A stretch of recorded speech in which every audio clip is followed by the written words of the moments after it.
आपका मेरे चैनल राजवी की कहानियाँ में स्वागत है। गणगौर व्रत की कथा इस प्रकार है। एक बार भगवान शंकर तथा पार्वती जी नारद जी के साथ भ्रमण को निकले। चलते चलते वे चैत्र शुक्ल तृतीया के दिन एक गांव में पहुंच गए। उनके आगमन का समाचार सुनकर गांव की श्रेष्ठ कुलीन स्त्रियां उनके स्वागत के लिए स्वादिष्ट भोजन बनाने लगीं।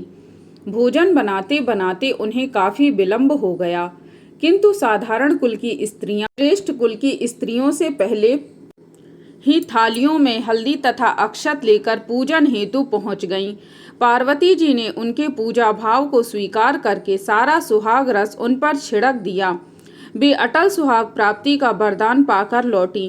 तत्पश्चात उच्च कुल की स्त्रियां अनेक प्रकार के पकवान लेकर गौरी जी तथा शंकर जी की पूजा करने पहुंची। सोने चांदी से निर्मित उनकी थालियों में विभिन्न प्रकार के पदार्थ थे।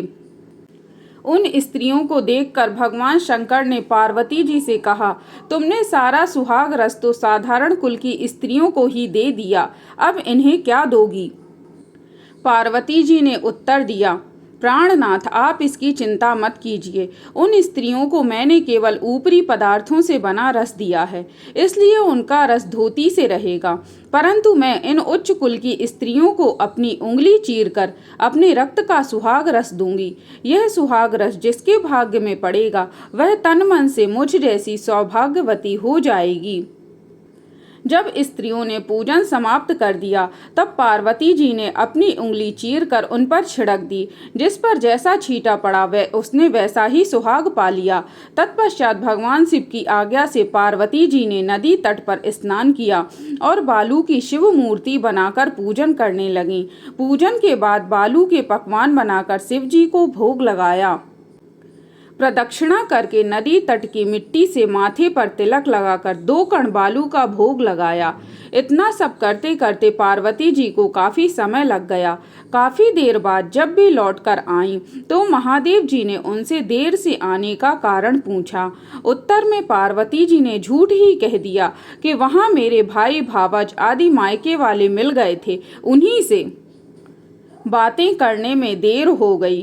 परंतु महादेव तो महादेव ही थे, वे कुछ और ही लीला रचने चाहते थे। अतः उन्होंने पूछा, पार्वती, तुमने नदी के तट पर पूजन करके किस चीज का भोग लगाया था? स्वयं कौन सा प्रसाद खाया था?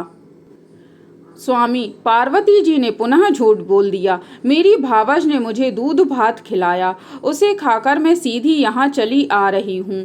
यह सुनकर शिव जी भी दूध भात खाने की लालच में नदी तट की ओर चल दिए। पार्वती दुविधा में पड़ गईं। तब उन्होंने मौन भाव से भगवान भोले शंकर का ही ध्यान किया और प्रार्थना की, हे भगवान, यदि मैं आपकी अनन्य दासी हूँ तो आप इस समय मेरी लाज रखिए। यह प्रार्थना करती हुई पार्वती जी भगवान शिव के पीछे पीछे चलती रहीं। उन्हें दूर नदी के तट पर माया का महल दिखाई दिया। उस महल के भीतर पहुंचकर वे देखती हैं कि वहाँ शिवजी के साले तथा सलहज आदि सपरिवार उपस्थित हैं। उन्होंने गौरी तथा शंकर का भावभीना स्वागत किया। वे 2 दिनों तक वहां रहे। तीसरे दिन पार्वती जी ने शिव जी से चलने के लिए कहा, पर शिव जी तैयार न हुए। वे अभी और रुकना चाहते थे। तब पार्वती जी रूठकर अकेली ही चल दी। ऐसी हालत में भगवान शिव जी को पार्वती जी के साथ चलना पड़ा। नारद जी भी साथ साथ चल दिए। चलते चलते वे बहुत दूर निकल गए। उस समय भगवान सूर्य अपने धाम को पधार रहे थे। अचानक भगवान शंकर पार्वती जी से बोले, मैं तुम्हारे मायके में अपनी माला भूल आया हूँ। ठीक है, मैं लेके आती हूँ, पार्वती जी ने कहा और जाने को तत्पर हो गईं। परंतु भगवान ने उन्हें जाने की आज्ञा ना दी और इस कार्य के लिए ब्रह्मपुत्र नारद जी को भेज दिया। परंतु वहां पहुंचने पर नारद जी को कोई महल नजर न आया। वहां तो दूर तक जंगल ही जंगल था, जिसमें हिंसक पशु विचर रहे थे। नारद जी वहां भटकने लगे और सोचने लगे कि कहीं वे किसी गलत स्थान पर तो नहीं आ गए। मगर सहसा ही बिजली चमकी और नारद जी को शिवजी की माला एक पेड़ पर टंगी हुई दिखाई दी। नारद जी ने माला उतार ली और शिवजी के पास पहुंचकर वहां का हाल बताया। शिवजी ने हंसकर कहा, नारद, यह सब पार्वती की ही लीला है। इस पर पार्वती बोली, मैं किस योग्य हूँ। तब नारद जी ने सिर झुकाकर कहा, माता, आप पतिव्रताओं में सर्वश्रेष्ठ हैं। आप सौभाग्यवती, समाज में आदि शक्ति हैं। यह सब आपके पतिव्रत का ही प्रभाव है। संसार की स्त्रियां आपके नाम स्मरण मात्र से ही अटल सौभाग्य प्राप्त कर सकती हैं और समस्त सिद्धियों को बना तथा मिटा सकती हैं। तब आपके लिए यह कर्म कौन सी बड़ी बात है। महामाये, गोपनीय पूजन अधिक शक्तिशाली तथा सार्थक होता है।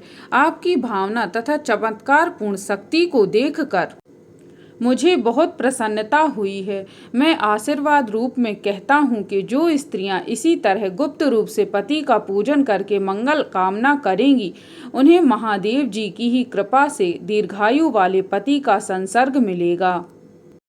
इस प्रकार कथा समाप्त होती है। माता पार्वती और भगवान शंकर की सदा जय हो।